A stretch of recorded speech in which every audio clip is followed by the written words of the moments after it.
Hey, welcome to another edition of Kyle Meredith with. It's the interview series presented by WFPK at WFPK.org, Consequence, and the Consequence Podcast Network.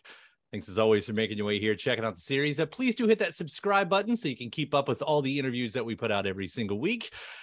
I am so excited today to be talking to LeAnn Rimes. She has got a new album. It's called God's Work. It is absolutely such a cool listen. Hello. Hi, thank you for having me. No problem. And I mean that this album, it's like an adventure. I guess it is an adventure. I love that. I love that description. It is true. I feel like every song kind of can live on its own and is its own experience, but as a whole, like it all seems to work together. So yeah, I love this record. I'm really proud of it. Yeah. So let's talk about that direction, because you have a direction. There is sort of a sound that goes through it. I mean, you almost have this at times like a cosmic, ethereal vibe throughout it. Like what puts you going in this way? Oh, many things, many layers. There's not like one moment. I have to say, I recorded a chant record in 2020, of course, in the middle of everything, and just trying to uplift people and, bring our minds back into some kind of equanimity. And I think that influenced the sound of this record. We wrote 2 songs in early 2019. We wrote God's Work and Throw My Arms Around the World. And we went in and recorded those. And then I thought, I'll have time. I'm on tour. I'll finish writing the record later. And so we started back at the beginning of 2020, and life happened, and everything we were going through collectively, I think influenced, what I was writing about. And there's so many different emotions that we but really dig into on this album. Things that are uncomfortable, things that feelings I feel like we were all sitting with and hadn't sat with or hadn't had the time, and were made to sit with. And so I think I just was inspired by our collective experience. And sound-wise, sonically, I really wanted to dig into like different world grooves on the record. I love music and I love rhythm. And there's something really ancient about rhythm. And with a title like God's Work, it's like, okay, how ancient can we go? How primal can we get? And so, yeah, there's this kind of real primalness to the record. And also, like you said, very ethereal, just depending on the subject matter. So it was really fun to create. Yeah, it is an interesting, I almost say contradiction. It's not at all, but more of a marriage. The primal, like the earth and the space, if we want to break it down to elements right there and how you get into it. Of course, you got some players. When I saw Stephan, his name on here, Stephan Lesard from Dave Matthews Band. Anyone doesn't know, like he has a mood. He knows how to, when you're looking for those rhythms, like. Yes. Have you known him for a while? Like, how did he get in here? So I have such incredible collaborators in this record, and I so happened he was the first person I ever asked to come and play on this album. And then I was like, well, if he'll say yes, then who else will say yes? And so there's such a really collaborative, like almost community kind of feel to this record, which I love. And I saw Dave Matthews at the Hollywood Bowl. I think I guess it was 2018. And I might've had a few drinks by the end of the show. And because I don't ever walk up to anyone and I'm not like, hey, we can play my record. But I was backstage, and I just was so moved by his playing. I love, like I said, I love rhythm. I love a great bass line. And so I was like, I'm going to ask if he would ever come play on my record. Cause Mark Batson, who's produced a lot of Dave Matthews stuff, Mark and I worked together, and he co-wrote God's Work with me. And I was like, well, maybe through Mark, like it'll just work out. So I asked, and I thought it was going to be one of those Hollywood asks where he was like, sure. And then like never hear from him again.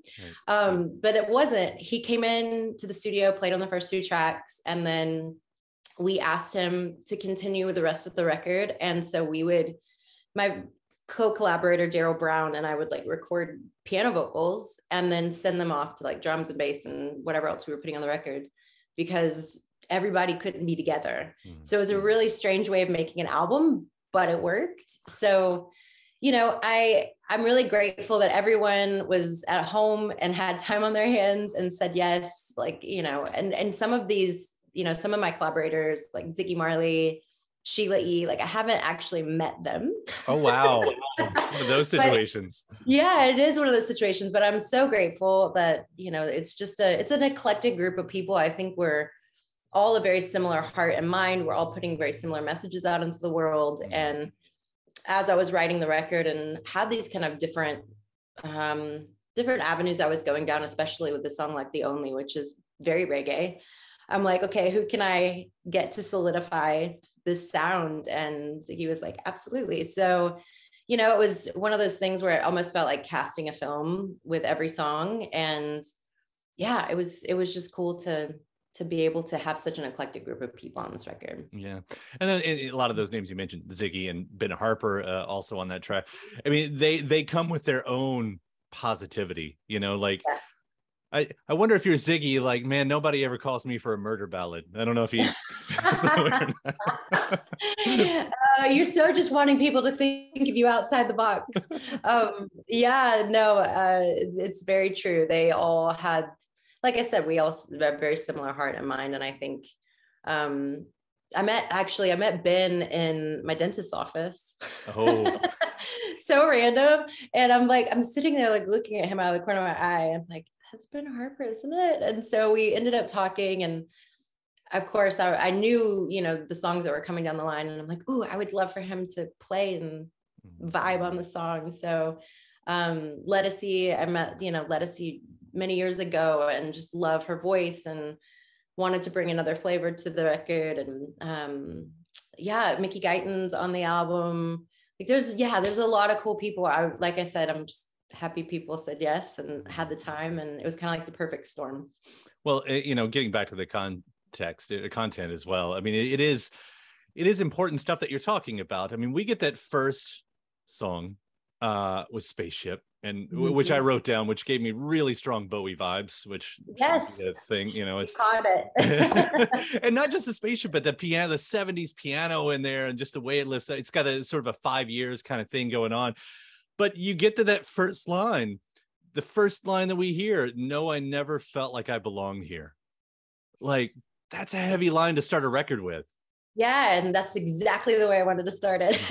I'm like you, I felt like that song just kind of, I don't know, there's a lot of hopelessness in that song and hope all at the same time. And I felt like as a collective, we were all experiencing that at some point and feeling like we don't belong, not knowing what to do with our lives in the midst of chaos. And I think belonging for me, I haven't felt like I've belonged most of my life. It's always, I was always kind of outside of your typical box. Even being in this business so young, everybody was so much older than me.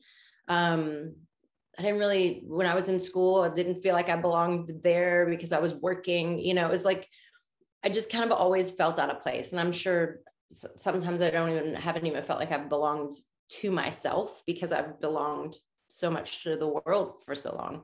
So it really was coming from this desire and yearning to belong and feeling like I don't. And I know that so many people can relate to that emotion. And I like to make people cry right out the gate. Like it's just my way.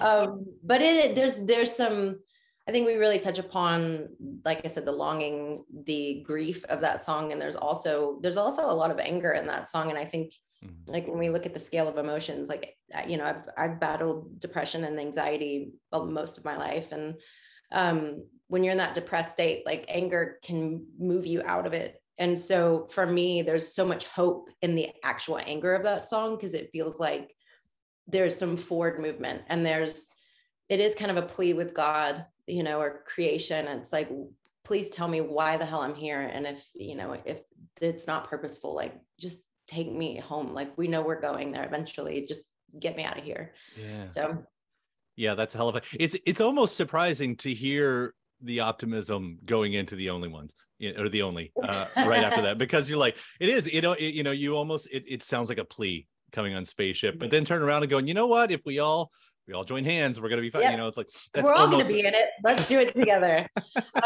Yeah, I like to think about when we put the record together, it was almost like milk and meat, like you have this like really meaty like topic, and then there's like something to wash it down with, so we kind of go back and forth on that. I love just talking about them, comparing my album to milk and meat, but that's pretty much what that was the conversation. What's it going to be? It's going to be milk and meat, everybody's favorite. Yeah, that's a I'm sure this is a big part of the conversation, but what does God represent in this album, sort of as you've presented? Yeah, I think God, it's interesting because I've really kind of shied away from using that word, because I know it can mean many different things to many people, which I love now. It was kind of a reclamation of that word for myself.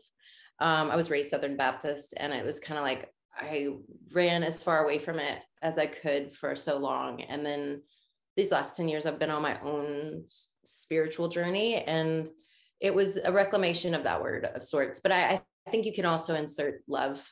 It's the love's work. It's creation's work. For me, it really is about, I guess this album kind of poses the question, how are we allowing creation to work through us to create a better world? And how are we embodying these teachings that, are through, no matter what kind of religion, I guess you've followed, the teachings are all very similar. And so like, how are we bringing more love and compassion and empathy and connection into this world through us?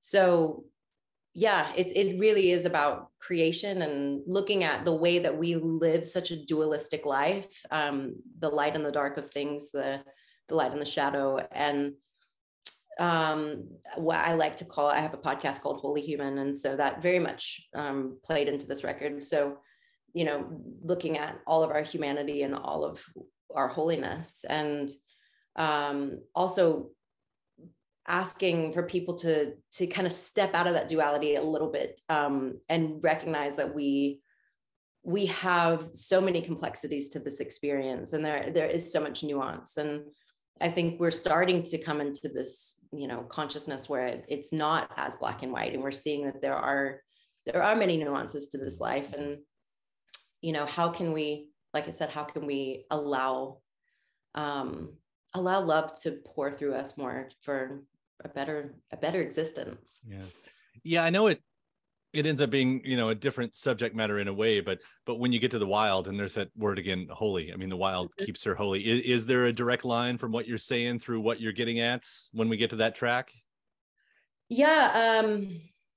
I love that song. I find myself listening to that song more than anything on the record. I think it's very healing for any woman. For me, I was at a moment where I was actually reading a book called the Mary Magdalene Revealed. And, there's this line of, you can't claim the lover without claiming the whore. And it was so powerful, because I recognized, to live in this world, in the society as a woman, how fractured we have become. And, only what is acceptable and polite has been, at the forefront of our existence. And there's all of these layers to who we are, that in order for us to feel whole, like, we have to be able to express these pieces of us. And so I think the wild is that the totality of who we are, and allowing, for that to be expressed. There's so much rage in that song, and it feels so good. It feels so good to sing it. Like I said, I think it's incredibly healing, and it's the holiness of who we are as women, as who we are as human beings, is being able to allow all of us to exist, instead of having to feel like we're, cutting off pieces just to fit into a box and in this society. So yeah, it's pretty straightforward. My favorite songs, you'd call them onion skinned. I mean, there's so many layers in what you're talking about here in these songs. There are just so many layers to pull back into that makes it so much fun, because everything you're saying, and somehow you still made a catchy track out of it, and that's no easy feat. Yeah, no, it's interesting. That song was really fascinating because usually as a writer, we'll write the song, get it pretty solid, and then we'll maybe go back and like revise it once. And that song was rewritten 5 times. And I didn't know the hook of it, like, which is this kind of battle cry yodel thing. I don't even know how to describe it, but I was in the studio and I'm like, okay, we're just going to record this and I'm going to get to this part and I'm going to let something come out and I don't know what it is. And so it ended up being this like really cool sound that ended up being the hook of the song. And I'm like, okay, the song is done now, it's written. So there was a true lesson in just trust, because I almost gave up on that song because there were great pieces, but there wasn't the glue. And it was a full surrender of like, okay, I'm going to just step out of my own way and like see what comes through. And yeah, it was really fun. I mean, talk about letting something channel through you. That's absolutely. Yeah, it's such a cool, it's so unique too. Thanks. It's what you're doing in that. You mentioned the word rage too, and I had that written down because you have a song like Throw My Arms Around the World, and then I find the tweet that you're saying and texting my bandmates Rage Against the Machine lyrics, and I'm like, we are all complicated people. We all have. Yes. My crew has decided to only text me Rage Against the Machine lyrics, which I know Rage Against the Machine, but I have not known the lyrics. And I find myself Googling their lyrics so I can text back. And somehow their lyrics, they have lyrics that seem to work for every situation, I have to say. It's interesting right there. Rage is the common denominator for life on this planet. Who would have thought? Of course, I got to bring up, it's the 25th anniversary. So you have this amazing new record. You have God's work out there. And then there's that thing with any artist who's been around a second. It's like, cool, I have my new thing and it's the 25th anniversary. Yeah. Is there that moment for the present to speak to the past when you have an album like this? Yeah, absolutely. I think it's been a really interesting place to be, where I'm celebrating. It's now 26 years in this past July. So celebrating the past and what feels like for me a real defining moment of like a future, present and future. So it's so interesting. I think we celebrated the release, the 26-year release of Blue, and then like the next day we released, or a couple days later, released The Wild.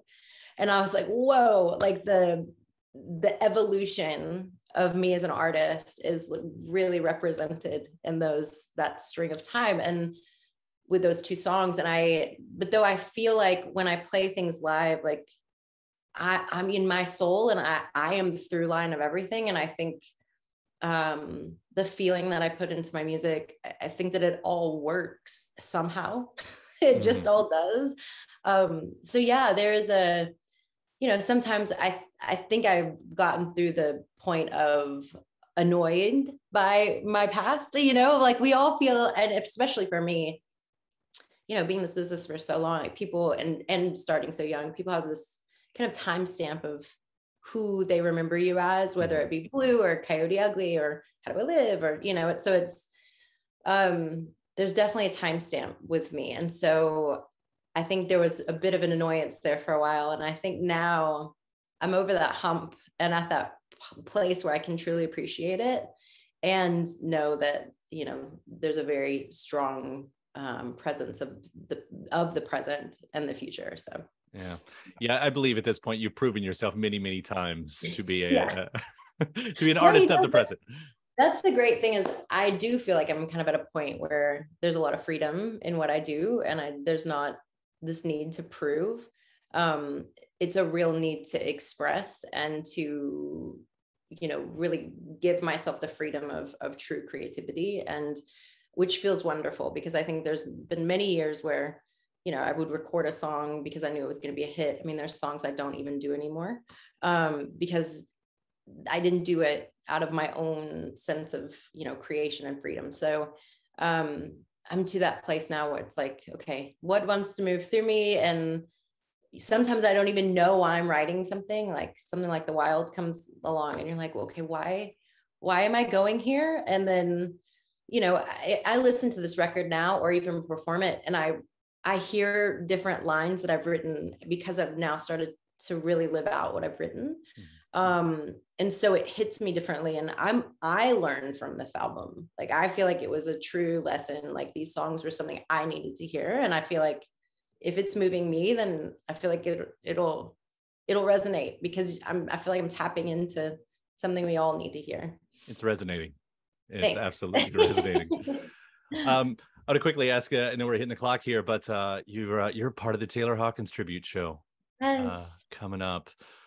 What I don't, there's no big question here. We're all fans. I mean, the Foos are in the DNA of all of us. I was lucky enough to have Taylor early on in my interviewing days, and he, such an incredible guy to talk with.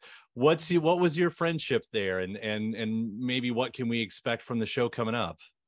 Yeah, I don't know what I'm doing. I'm just no I don't know yet. I know they're supposed to be reaching out to me to figure it out, but he was my neighbor, and I literally saw him every day riding his bike or walking with his wife, and we were both from Mississippi, and so we bonded on that, and our kids went to the same school. And he was one of those guys that he called me one day and he was like, I'm doing this duet record and I would love for you to come sing on it. Just come down the street and we'll record something. And I love that he had this song called I'll See You in Hell, which we did as a duet. And he was honestly like the kindest man. He was so unassuming and just, I really miss him. Like, it'll get me going. I don't know how I'm going to make it through whatever I do at this show, but I think we're all in the same boat with our love for him and his family. And I miss him. He was a true light in this world. Absolutely. No, that's really well said. I'm looking forward to that. What anybody does at that show. I mean, it's, that's gonna be fun. Yeah. It's gonna be fun and heavy and great. Yeah, right. All of it. So not to end on that exact note, again, let me compliment you on God's work. This is such a powerful record, and I can't thank you enough for taking the time to talk about it today. Yeah, thank you so much. Good to see you. And thanks to my guest. Also, thanks to you for checking out the episode in the series. Before you get out of here, hit that subscribe button. Again, you get 3 brand new interviews every single week. New one every Monday, Wednesday, and Friday at right here on YouTube, or of course anywhere in podcast land, including iTunes, Apple Podcasts, Spotify, Podchaser, NPR, or WFPK.org as well. A great way to keep up with your favorite artists and discover new ones as well. Then after that, actually head over to WFPK.org. That's where I do a show Monday through Friday, 6 p.m. Eastern. It's an hour full of song premieres, music news, anniversary spins, bonus interviews, Monday through Friday, 6 p.m. Eastern at WFPK.org. Consequence has your music and film news. You can also find me on the social media spots, Facebook, Instagram, mostly on Twitter. All 3 of them, the address is at Kyle Meredith. Do hope you like and follow along. That does it for another edition. I'm Kyle Meredith. I'll see you next time.